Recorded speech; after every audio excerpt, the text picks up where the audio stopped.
Akalar hammaga salom. Bugungi ishimiz mana Captivadan boshlab olganmiz.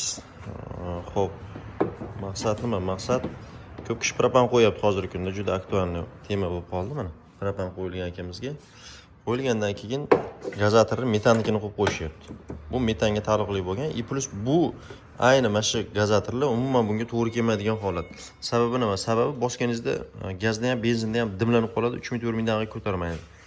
Endi mana tasavvur qiling, mana katta teshikqa anaqa kichkina teshik qo'yib qo'yishyapti. Shuni hisobiga mashinamiz barometrический давлениеga ashib berib qolib, mabdachga mashina tortmay qo'yapti, avariya rejimiga tushib qo'yapti.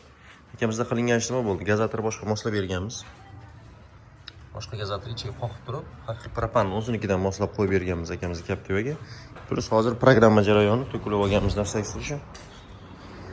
Hop, kompyuterdan qo'yganmiz, terminalda o'qib, hozir hamma proshkalarni tayyorlab, hozir yozish maqsadidamiz. Ikkita rejimli mana ko'ryapsizlar, emilatib prosto qo'yilgan. Akamizga hozir sozlab yurganda o'chib qo'yapti. 3000 оборотdan tortmay qo'yapti, o'tmay qo'yapti. Avariya rejimiga tushib qo'yapti, dimlanib qo'yapti mashina. Xullas, hozir shuni yechishimni qilish harakatidamiz. Bitgandan keyin ham xudo xolasa video qo'yamiz. Qo'yishdan maqsad nima bo'ldi? Mana shu gazatorni imkon darajasida shunaqa gazator qo'ymayni, sababi havoni qisqartirib qo'yapsizlar. Shuni hisobiga mashina tortmay qo'yapti akalar. Tavsiyamiz shu, propan qo'yadigan bo'lsa-yni imkon darajasida sandoq diametr kattarog'idan qo'ying, imkon darajasida. Havo ishlab yaxshi past-pat bo'lishi kerak. Bu tormozga ham ta'siri bo'ladi. Tormoz tomoni ham yaxshi ishlamay qoladi tormoz ham.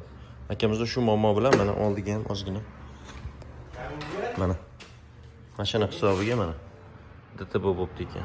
Ehtiyot bo'lishingni so'rab qolardi usta akalar. Hozir bitgandan keyin ham yurib sinab qo'yamiz videosini.